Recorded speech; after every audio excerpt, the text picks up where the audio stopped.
Los cielos cuentan la gloria de Dios y el firmamento anuncia la obra de sus manos.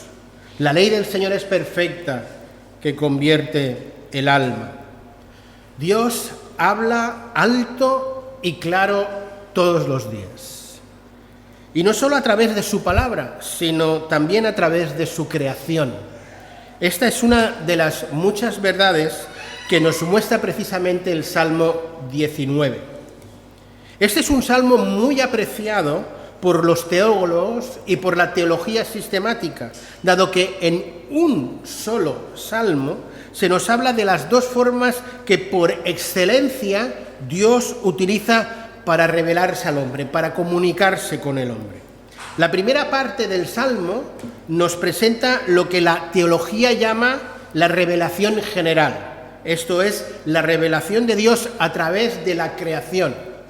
Y la segunda parte del Salmo nos presenta la revelación especial. Esto es, la revelación a través de la palabra escrita, la Biblia.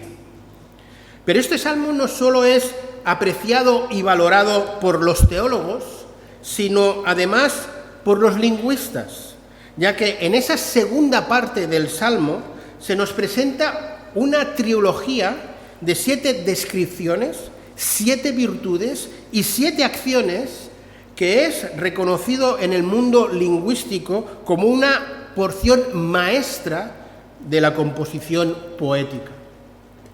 Pero este salmo, además de ser apreciado por teólogos y lingüistas, es muy apreciado por el pueblo de Dios. Es muy valorado por un gran número de creyentes porque nos recuerda de una forma poética, espectacular y maravillosa que Dios habla cada día y porque cada día nos reta una y otra vez a oír su voz, tanto en la creación como en la palabra escrita. Por tanto, os invito a leer juntos el Salmo 19. Dice así la palabra de Dios: los cielos cuentan la gloria de Dios, y el firmamento anuncia la obra de sus manos. Un día emite palabra a otro día, y una noche a otra noche declara sabiduría. No hay lenguaje, ni palabras, ni es oída su voz. Por toda la tierra salió su voz, y hasta el extremo del mundo sus palabras. En ellos puso tabernáculo para el sol, y éste, como esposo que sale de su tálamo, se alegra cual gigante para correr el camino. De un extremo de los cielos es su salida y su curso hasta el término de ellos, y nada hay que se esconda de su calor. La ley del Señor es perfecta, que convierte el alma. El testimonio del Señor es fiel, que hace sabio al sencillo. Los mandamientos del Señor son rectos, que alegran el corazón. El precepto del Señor es puro, que alumbra los ojos. El temor del Señor es limpio, que permanece para siempre. Los juicios del Señor son verdad, todos justos. Deseables son más que el oro, y más que mucho oro afinado, y dulce más que la miel, que la que destila del panal. Tus siervos, además, es amonestado con ellos. En guardarlos hay grande galardón. ¿Quién podrá entender sus propios errores? Líbrame de los que me son ocultos. Preserva también a tu siervo de las soberbias, que no se enseñoreen de mí, entonces seré íntegro y estaré limpio de gran rebelión. Sean gratos los dichos de mi boca y la meditación de mi corazón delante de ti, oh Señor, roca mía y redentor mío. Amén. Como os decía, esta joya de la literatura inspirada por Dios nos recuerda que Dios habla alto y claro cada día y nos reta una y otra vez a oír su voz tanto en la creación como en la palabra escrita. La creación nos habla de la gloria de Dios, la grandeza de Dios, la majestuosidad de Dios. La revelación escrita nos habla tanto de la persona de Dios como de la obra de Dios. La hermosura y la perfección de la creación no solo ponen de manifiesto la necesidad de que exista un creador y diseñador para tanta hermosura y tanta perfección, sino que además genera la necesidad al hombre de buscar a ese Dios para alabarlo y adorarlo. La revelación escrita, por su parte, nos dice quién es Dios y quiénes somos nosotros. La Escritura, esto es, la Biblia, nos cuenta además la obra de Dios a favor del hombre en la persona de Jesús a través de la cruz. Y lo que ha de hacer el hombre para apropiarse de esa obra salvífica de Dios. La revelación general, la revelación a través de la creación, tiene 4 características principales. La primera es que es universal, por cuanto esa revelación se ve en todas las partes, a diferencia de la especial, que solo está al alcance de aquellos que pueden acceder al texto bíblico. En segundo lugar, la revelación general es natural. Natural en el sentido que se da a conocer a través de la naturaleza, a diferencia de la especial, que se da a conocer a través de la encarnación del Hijo de Dios y de la inspiración de las Escrituras. En tercer lugar, la revelación general es continua, porque esta revelación se da de forma continuada y constantemente, cada día. Como dice el Salmo 19, versículo 2, un día emite palabra a otro día y una noche a otra declara sabiduría. La revelación especial, por su parte, aunque es posible que sea predicada todos los días en algún lugar del mundo, no afecta a todos por igual.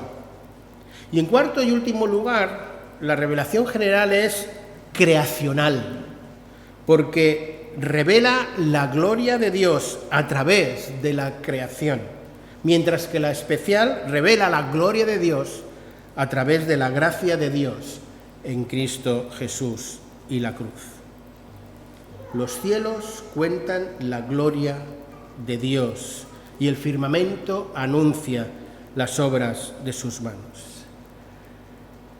¿Quién de vosotros que hoy está aquí no ha experimentado esta hermosa verdad ante una puesta de sol o al contemplar una pequeña porción de la inmensa creación de Dios en una escapada a la montaña?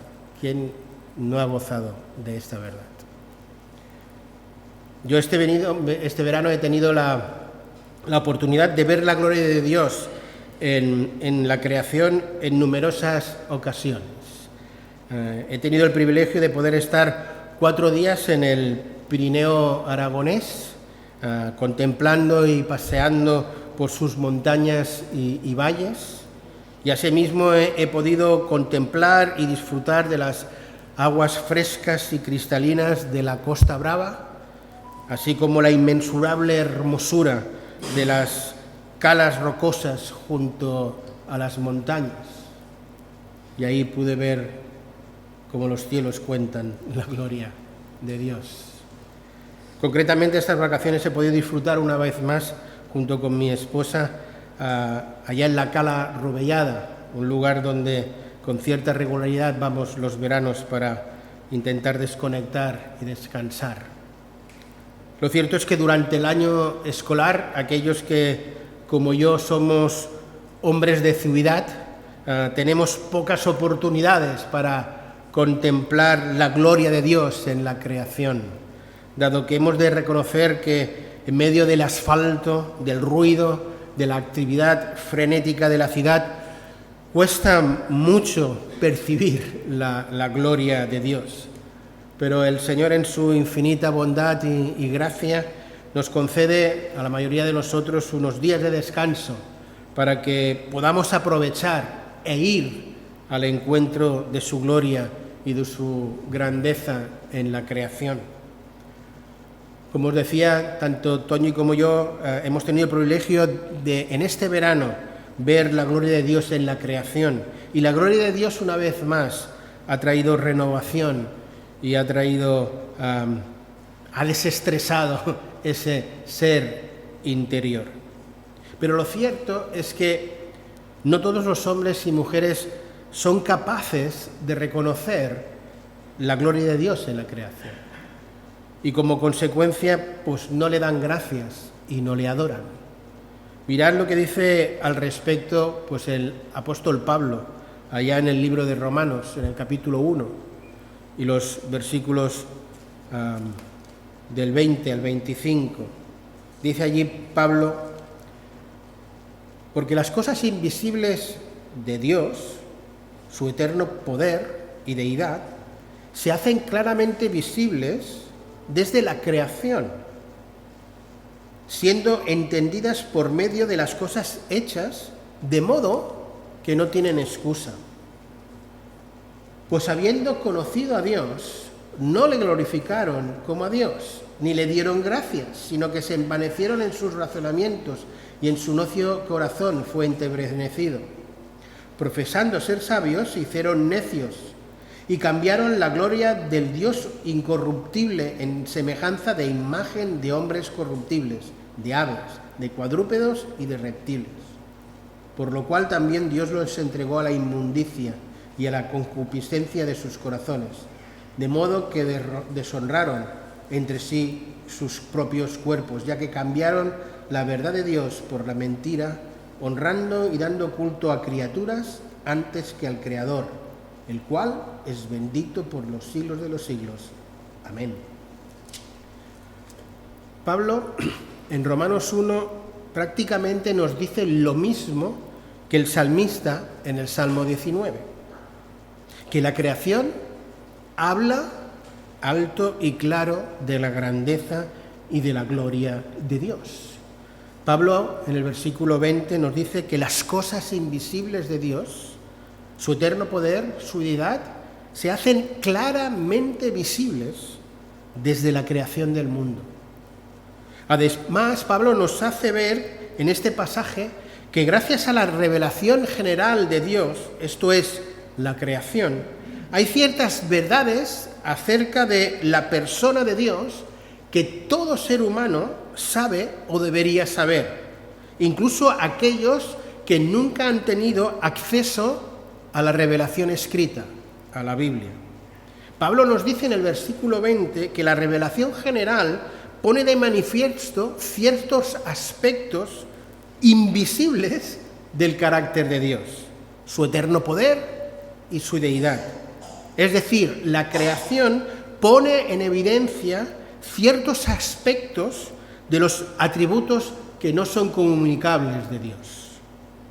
La creación en sí misma ciertamente no nos dice mucho acerca de aspectos del carácter de Dios y no dice nada sobre su acción salvífica, pero sí que da suficiente información para que, según Dios, el hombre caiga rendido ante Él y le adore. Este tipo de revelación se ha mantenido de forma constante desde la creación del mundo hasta este mismo momento. Pero el hombre no ha querido ver ni a Dios en la creación, ni ha querido oír su voz, sino que ha querido responder de otra manera. Y por eso Pablo nos dice en Romanos que habiendo conocido a Dios, no le glorificaron como Dios, ni le dieron gracias, sino que se envanecieron en sus razonamientos y su necio corazón fue entenebrecido.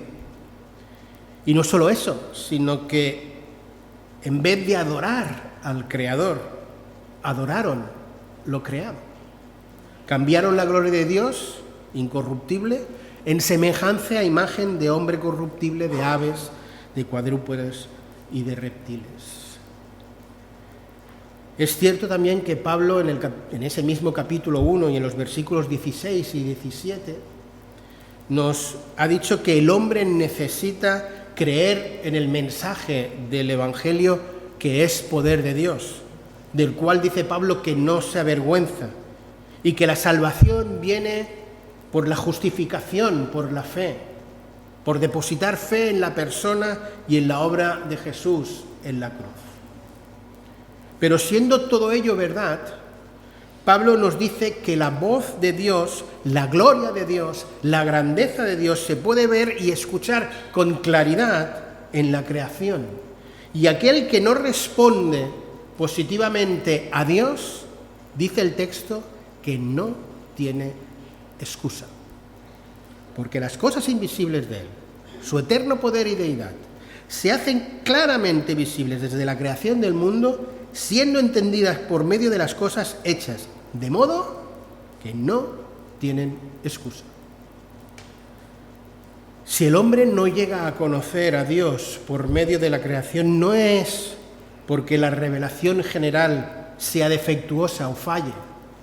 El problema radica en la percepción espiritual del ser humano.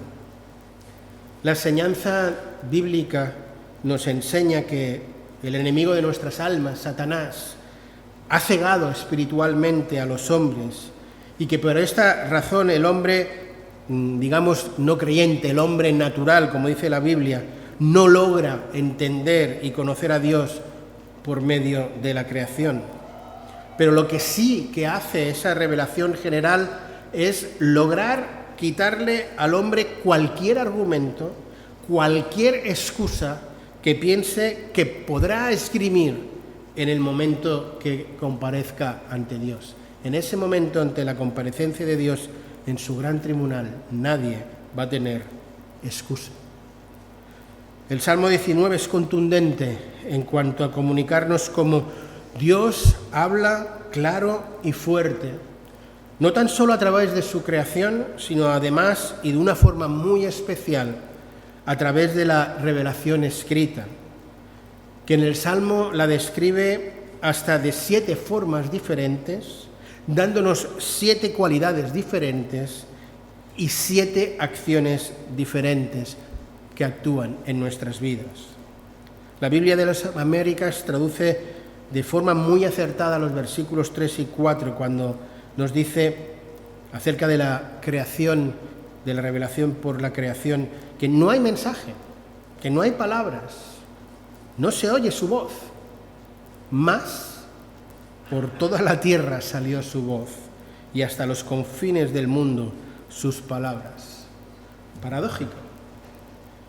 El salmista de forma poética dice que no hay mensaje escrito, no hay palabras, ni hay voz audible en la creación, pero con todo, la voz de Dios se oye potente y claramente en toda la tierra y hasta lo más remoto de los confines del mundo. Dice que se oye sus palabras. Paradójico, pero cierto. Y yo os confieso ser testigo de esa gran paradoja. Yo os confieso que la gloria de Dios me ha vuelto a hablar una vez más este verano, especialmente en esa cala Rovellada, un lugar hermoso de la Costa Brava, en Cólera, cerca de Portbou. Allí en medio de la cala, esa cala rocosa preciosa, en medio de un mar azul, verdoso, totalmente transparente, allí envuelto en la grandeza de la majestuosidad de Dios en su creación, volví a escuchar la voz de Dios. Y no de una forma audible, pero sí de una forma clara y diáfana. Allí, además de darme parte de este mensaje que ahora os estoy compartiendo, me habló a mi interior, me habló de mí mismo, me habló del ministerio, me renovó y restauró mi interior. Es curioso que Dios tenga que llevarme a esa cala Rovellada para oír su voz. Como os he dicho anteriormente, este verano he tenido también el privilegio de estar en esas bellas y frondosas montañas del Pirineo de Huesca. Y cómo no, me gocé de la hermosura de la creación de Dios, pero fue en la cala Rovellada donde la gloria de Dios me habló y me tocó. Es curioso que además la palabra rovellada en catalán quiere decir oxidado. Dios en esa cala tiene la virtud de hacerme ver delante de tanta hermosura, de tanta pureza, lo oxidado que está mi interior. Y el arduo trabajo del curso escolar me hace ver la necesidad de eliminar todo ese óxido interior, de pulir mi ser interior y de renovarlo totalmente.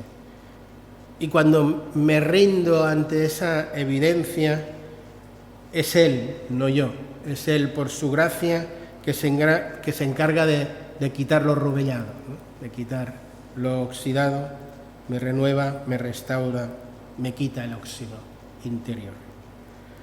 Pero te digo una cosa, no hace falta ir a Culera o a la Costa Rovellada para ver la gloria de Dios y oír la voz de Dios en la grandeza de la creación. Lo puedes hacer ahora mismo al salir y levantar los ojos al cielo. Es tan fácil como eso, o ir a cualquier playa, Castelldefels, a Gavà, a San Ramón.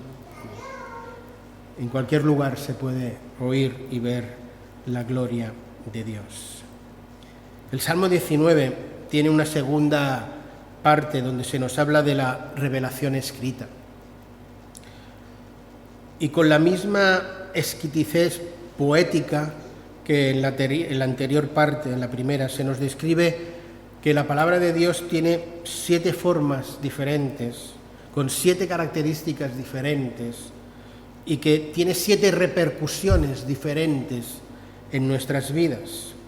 Esta trilogía de 7 no es una casualidad, sino que tiene toda una intencionalidad teológica. Tanto el número 7 como el número 3 son números perfectos que nos hablan de Dios, que nos hablan de la perfección de Dios, de la plenitud de Dios.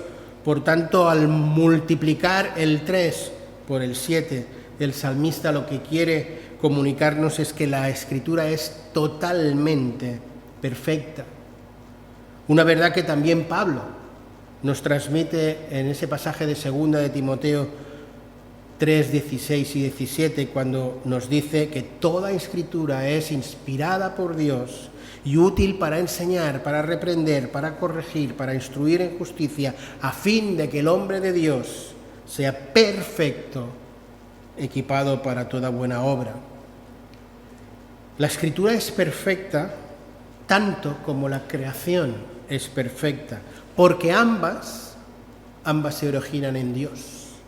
En Génesis 1 se nos cuenta cómo Dios, por el poder de su voz, pone orden en el caos y crea el mundo en 7 días.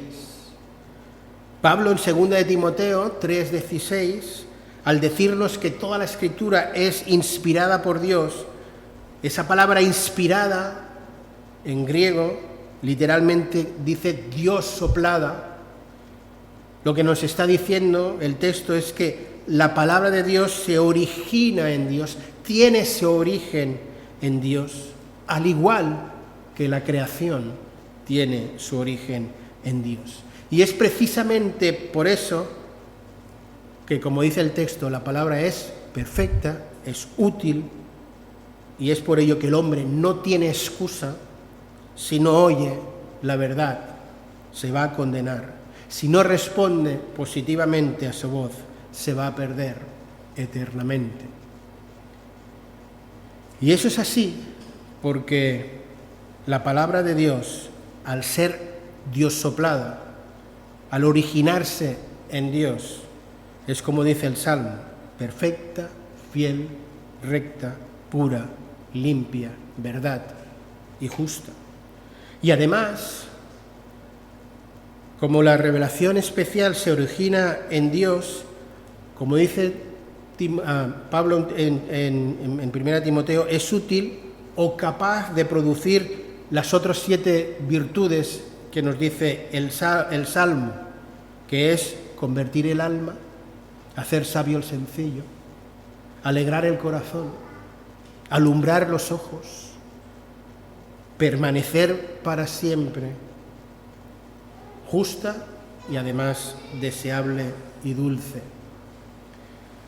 No tengo tiempo en este sermón para considerar directamente la verdad que se encuentra detrás de cada una de estas 7 descripciones de las 3 tríadas, pero sí que creo que tenemos tiempo para preguntarnos si hay alguien que en sí mismo es capaz de encarnar las verdades del Salmo 19. ¿Hay alguien que es capaz de mostrar y evidenciar la gloria de Dios? La verdad es que sí, Jesús. Dice la Escritura allí en Colosenses 1, capítulo 1 y versículos del 15 al 16, que Él, esto es Jesús, es la imagen del Dios invisible, el primogénito de toda creación, porque en Él fueron creadas todas las cosas, las que hay en los cielos y en las que hay en la tierra, las visibles y las invisibles, sean tronos, sean dominios, sean principados, sean potestados, todo fue creado por medio de Él y para Él. ¿Hay alguien que en sí mismo es fiel, recto, puro, limpio, verdad y justo? Claro que sí. La respuesta es Jesús. ¿Hay alguien que en sí mismo pueda convertir el alma, hacer sabio al sencillo, alegrar el corazón, alumbrar los ojos y que permanezca fiel para siempre? La respuesta es que sí. Es Jesús. Jesús no solo evidencia tener control de la creación cuando calmó la tempestad del mar de Galilea y andó sobre él, sino que toda su vida es una manifestación de la gloria de Dios. Pero hay 3 imágenes que de forma especial nos dejan ver la gloria de Dios. 3 imágenes. La primera imagen es la de su nacimiento, allí en Belén. Seguro que ahora mismo cada uno de vosotros es capaz de generar en su mente una imagen mental del pesebre. Esa imagen tan potente de la encarnación de Dios en Jesús, que hizo que fuera necesario que un coro celeste cantara sobre la gloria de Dios. Gloria a Dios en las alturas y en la tierra paz a los hombres de buena voluntad. La segunda imagen es la de la muerte de Jesús en la cruz.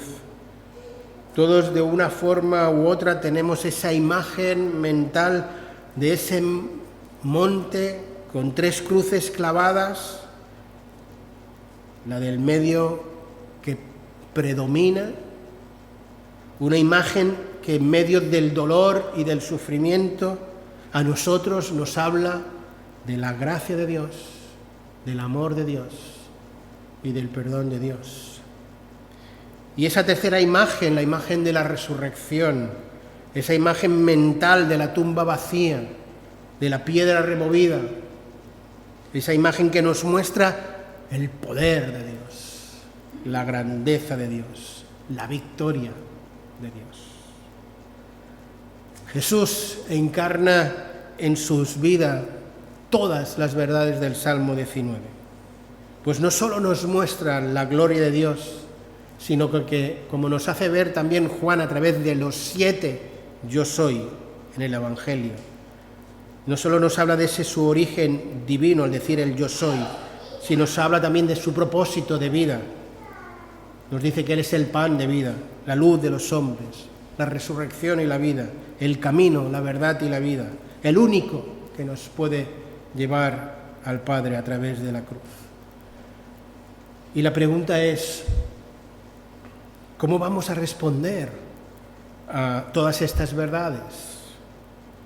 ¿Cuál va a ser nuestra respuesta? Espero que nuestra respuesta sea la misma que podemos leer en los versículos finales de este salmo, los versículos del 10 al 14, cuando dice el salmista, después de expresar la creación de Dios y la ley de Dios, dice: deseables son más que el oro y más que el mucho oro afinado, y dulce más que la miel que destala del panal. Tu siervo además es amonestado con ellos, en guardarlas hay grande galardón. ¿Quién podrá entender sus propios errores? Líbrame de los que me son ocultos. Y el 14: sean gratos los dichos de mi boca y la meditación de mi corazón delante de ti, oh Señor, roca mía y redentor mío. ¿Cómo vamos a responder ante todas estas verdades?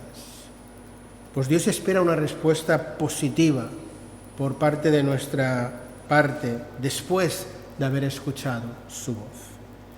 En primer lugar, estos versículos finales del Salmo nos muestran cuál debería ser esa actitud ante la palabra. Si es cierto que la Escritura es lo que es y que aquel que lo encarna, Jesús, es como es, fiel, perfecto, puro, limpio y verdadero. Y si es cierto que la Escritura y Jesús que la encarna con su obra salvífica es capaz de transformarnos totalmente, de hacernos capaces para vivir en este mundo, capaces de producir gozo auténtico y duradero en medio incluso del sufrimiento, de proporcionar confianza y esperanza y estabilidad. Si Él es capaz de hacer todo esto, nuestra actitud no debería que ser otra que la palabra de Dios sea lo más deseable que hay en nuestras vidas, más que el oro, que mucho oro afinado, más que el manjar más deleitoso, y que en guardarlos haya deleite en nuestras vidas.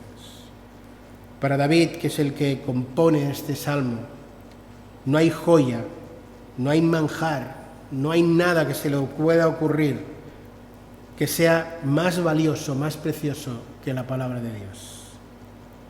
La pregunta es, ¿tú y yo tenemos ese mismo concepto del Señor Jesús y de la Escritura? Y finalmente el versículo 14 nos presenta cuál debería ser nuestra respuesta a Dios. Y no es otra que una respuesta activa y positiva ante su voz. Toda nuestra vida debería conformarse, adecuarse al contenido del mensaje de la palabra de Dios. No es lo mismo escuchar que responder. Espero que escuchar, estáis escuchando ahora el mensaje, espero y deseo. Pero escuchar se puede, y también se puede no reaccionar a lo escuchado. Por otra parte, se puede escuchar y responder. Y Dios no se conforma con que escuches, pero no respondas, que te quedes igual. Él quiere una respuesta activa. Él quiere que escuches, sí, pero que también respondas positivamente a su voz. Tanto lo que te diga al contemplar la grandeza de su gloria y de su gracia en la creación, como lo que te diga de una forma especial y específica en su revelación escrita a través de Jesús y de su obra en la cruz. Es por todo ello que, a modo de conclusión de este sermón, se me ocurren y os propongo una serie de aplicaciones prácticas con las cuales poder responder positivamente a la voz de Dios. Os propongo, por ejemplo, y os invito a que cada uno de nosotros nos convirtamos en activistas de la conservación de la creación de Dios. Lo cierto es que los creyentes deberíamos ser los ecologistas más convencidos y más activos en el hecho de conservar y preservar la creación, porque, entre otras cosas, la creación lo que hace es facilitar al hombre que pueda ver la gloria de Dios y pueda iniciar esa búsqueda de Dios. En segundo lugar, os propongo aprovechar especialmente los momentos de descanso que Dios nos da para ir a ese encuentro con la gloria de Dios en su creación. No creo que haga falta ir a la Cala Rovellada. Podéis ir a Castelldefels, a Comarruga, a San Ramón. No hace falta irse muy lejos, con simplemente levantar los ojos. Pero que aprovechemos esos tiempos de descanso para ir intencionadamente a buscar a Dios en su creación. Otra opción práctica que os propongo es utilizar nuestras fotos, siempre hacemos fotos, ¿no? Allá donde vamos, pues utilizar nuestras fotos como herramienta evangelística, ¿no? Algunos cuelgan sus fotos en las redes para presumir dónde han estado o lo que han hecho, eso es lo que se lleva, ¿no? Yo te propongo que aproveches tus fotos para evangelizar, ¿no? Como una herramienta evangelística para mostrar la gloria de Dios. Otra posibilidad es colaborar con acciones como Sociedad Bíblica o Puertas Abiertas que hacen posible que la palabra sea traducida y sea llevada hasta lo último de la tierra, colaborar con ellos, como bien hace esta Iglesia, tanto con Sociedad Bíblica como con Puertas Abiertas. Otra cosa que podemos hacer, que seguro que hacéis, es regalar Biblias, regalar la revelación escrita a amigos, a contactos, esperando que respondan positivamente a la voz de la palabra. Y sobre todo, lo que tenemos que hacer es mantenernos atentos para escuchar la voz de Dios y sobre todo dispuestos a responder de forma positiva cada día, porque Dios habla claro y alto todos los días. Los cielos cuentan la gloria de Dios, la ley del Señor es perfecta, que convierte el alma. Habiendo hablado muchas veces y de muchas maneras en otros tiempos por los padres, por los profetas, en estos postreros días, Dios nos ha hablado por el Hijo, esto es, por Jesús. Dios habla alto y claro todos los días. Lo hace a través de la creación, lo hace a través de su palabra escrita, lo hace a través del Señor Jesús, de manera que no tenemos excusa para no oír esa su voz. ¿Responderemos positivamente a su voz? ¿Será para nosotros dulce y deseable? Espero que por su gracia así sea. Que Dios bendiga su palabra en nuestros corazones. Amén.